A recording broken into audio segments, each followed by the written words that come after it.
බොහොම ස්තුතියි අතිපූජනීය වන්දනීය අපේ නායක හඳුනන අවසරයි.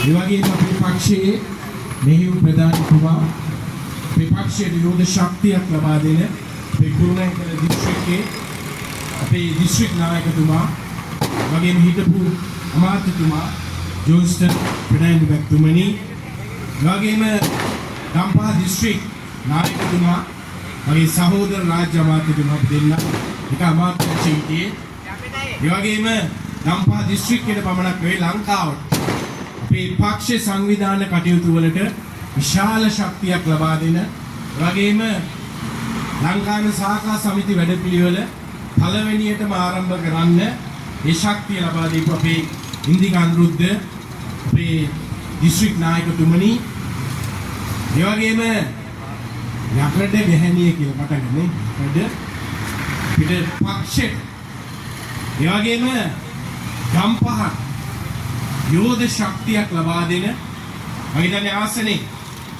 දිස්ත්‍රික්කේ මොන වැඩේ බාර දුන්නේ කවදාවත් අඩියක් පිටිපස්සට නෙවෙයි ඉස්සරහට තමයි හැම දිස්සෙම තියෙන්නේ අපිට යෝධ ශක්තියක් ලබා දෙන ආසනයේ නායකත්වයේ ලබා දෙන පිසුදීවා චාන්දිනී බීඩ ප්‍රාදේශ සභාපතිතුමිය අනිවාර්යෙන්ම ඊළඟ 2029 මැතිවරණයේ පාර්ලිමේන්තුව නියෝජනය කරන අපේ සුදීවා චාන්දිනී මැතිණිය එවැගේම අපේ බියගම ආසන සංවිධායකතුමා අජිත් කුමාර මැතිතුමා අපේ ජායල ආසන සංවිධායකතුමා මෙරිල් පෙරේරා මැතිතුමා එවැගේම දොම්පේ ආසන සංවිධායකතුමා අපේ වර්ණ ගුණරත්න මැතිතුමා ගම්පහ ආසන සංවිධායකතුමා රංජිත් ගුණවර්ධන මැතිතුමා එවැගේම අපේ කාන්තා සංවිධානයේ නියෝජනය කරන අපේ විධායක සභික එවැගේම කොළඹ දිස්ත්‍රික් සංවිධායක රුවන්ති මංගල මැතිණිය ඇතුළු කාන්තා සංවිධානයේ එවැගේම අපේ වෘත්තීය සමිති සම්මේලනයේ සභාපතිතුමා අපේ සමන් මැතිතුමා එවැගේම අපේ ඉංජිනේරු පෙරමුණේ සභාපතිතුමා අපේ රවිහාර මැතිතුමා එවැගේම විපක්ෂයේ යෝධ ශක්තියක් ලබා දෙන අපේ කාන්තා සංවිධානයේ වගේම තරුණ සංවිධානයේ අපේ විධායක සභික එවැගේම අපේ මුලින් ඉඳන් මම හිතන්නේ අපේ ලංකාව වටේම රැස්වීම් මාලාවේ අභියෝග රසක් මැද අපේ යෝධ ශක්තියක් ලබා දීපු අපේ සාවින්දයා ඉදිරිමාන්න නංගි ඇතුළු පැමිණ සිටු අපේ සාකා සමිති කාන්තා සමිති තරුණ සමිති ඇතුළු පැමිණි ඔබ සියලුම දෙනාගෙන් අවසන් මම පළමුවෙන්ම සුබ පතන්න කැමති මහ රාසනයේ ප්‍රධාන කාර්යාලය අද දිනේ පටන් ගන්නවා. මම පළමුවෙන්ම සුබ පතනවා වගේම පටන් ගන්නකොටම සාකා සංවිධාන විශාල ප්‍රමාණයක් දැන් හැදිලා තියෙනවා. අද මම හිතන්නේ ශක්තිමත් ගම්පහ දිස්ත්‍රික්කයේ වගේම ලංකාවේ විශාල ශක්තිමත්ම ගොඩනැගෙන ආසනයක් තමයි මේ මහර ආසනය. දැන් මම අහනකොට අපිට අනුබද්ධ සංවිධාන ටිකක් දැන් හදලා ඉවරයි. දැන් සාකා සමිතිත් මම විශ්වාස කරනවා 50%කටත් වැඩිය දැන් අපි අවසන් කරලා තියෙන්නේ. අපි ශක්තිමත්.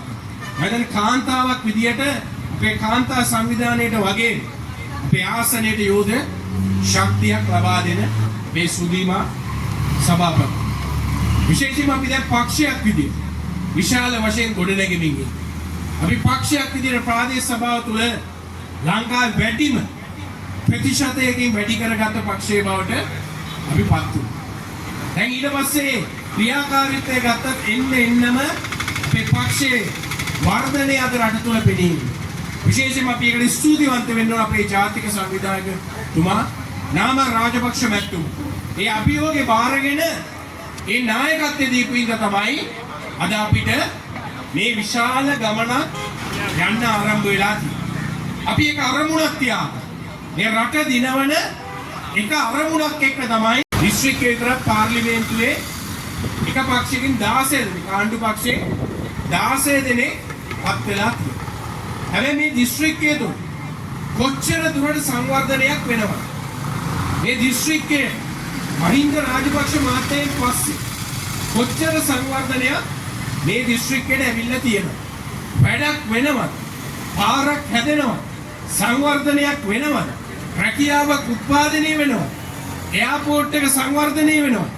මේ කිසිම සංවර්ධනයක් අපේ ආම්දුරනේ අපිට දැන් පේන්නේ නැහැ. ඒ වෙනුවට අපිට පේන්නේ බොරුව, වංචාව, දූෂණය, හොරකම විතරයි අපිට මේ ආණ්ඩුවේ පේන්නේ. අපි ඔය ඩබල් පොකට් දකිද්දිම සැකේ අපිට ආවා. නේද? ජනාධිපතිතුමා ඒ වගේම ආණ්ඩුවේ ඩබල් පොකට් ගහද්දිම අපිට සැකේ ආවා. අද අපේ දිස්ත්‍රික් නායකතුමා ඇඳලා තියෙන තුයිස්. හැබැයි මේ ආණ්ඩුවේ ඇයි මේ ඩබල් පොකට් ගැහුවේ? ඩබල් පොකට් ගැහුවේම ටිකක් වැඩිපුර දූෂණය හොරකම නේද? ලංකාවේ ඉතිහාසයේ දූෂිත ආණ්ඩුව මේ ආණ්ඩුව. පළවෙනි දවසේ ඉඳන් තිබුණ හොරකමයි බොරුවයි විතරයි. හරියට හොරකමයි බොරුවයි විතරයි. මේ ජනතාව ඡන්දය ලබා දුන්නේ ආචාර්යවරුන්ට නේද? දිස්ත්‍රික්කේ වැඩ කරපු අය අමතක කරලා අපි ටිකක් දුන්නා ආචාර්යවරුන්ට. ආචාර්යවරුන්ට දුන්නේ. දැන් දුන්නේ හොර ආචාර්යවරුන්ට නේද? මේ රංගවලලා දැන් ඉස්සර නම් අපි ආචාර්යවරයෙක් දැක්කම ගෞරවයක් ඇති වෙනවා. දැන් මේ ආණ්ඩුව ආවට පස්සේ ආචාර්යවරයෙක් ආවම දැක්කම අපි සහතිකේ ඉල්ලනවා. මේක තමයි රටේ ආචාර්යවරුන්ට මහාචාර්යවරුන්ට මේ ආණ්ඩුව දීපු තෑග්ග. දැන් ආචාර්ය කියනකොට ජනතාව අහනවා සහතිකේ කෝ කියලා. තාමත් නෑ නේද ජපානයේ? මේ මෙහි මම දිස්ත්‍රික් නායක.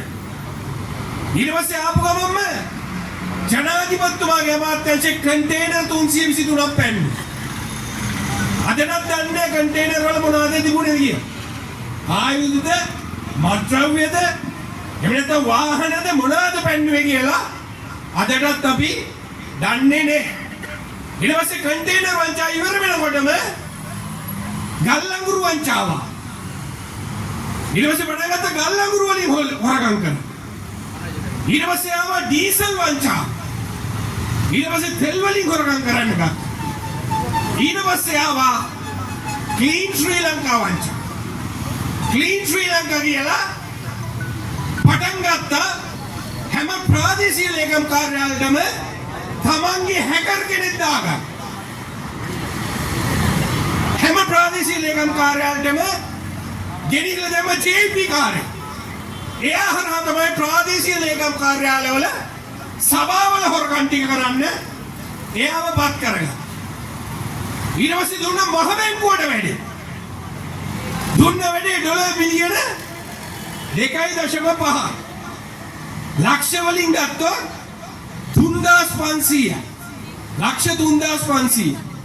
දුන්න ගෙලින්ම මහ බැංකුවට වැඩි. එතන ඉඳන් ගත්තම පෞද්ගලික බැංකු වලට ශ්‍රී ලංකන් එයාලයින් එක මේ හැම එකෙම හැකර්ව දාලා හොරකම් කරා. දැන් මොන ආයතනය ගත්තා දූෂිතම තත්ත්වයට තියෙන්නේ අද මේ ආණ්ඩුව. වැඩියෙන්ම දූෂිතයට අමාත්‍යාංශ තමයි රටේ ජනාධිපතිතුමාගේ මුදල් අමාත්‍යාංශ. කන්ටේනර් පැන්නුවේ මුදල් අමාත්‍යාංශ. ඊට පස්සේ හැකර් ගැහුවේ මුදල් අමාත්‍යාංශ. මේ සම්පූර්ණ උඩ ඉඳන් පල්ලෙහාටම දූෂණය හොරකම විතරයි අද තියෙන්නේ. අද වැඩක් වෙන්නේ සංවර්ධනයක් වෙන්නේ හැබැයි දූෂණය දෙනවා එච්චරයි තියෙන්නේ.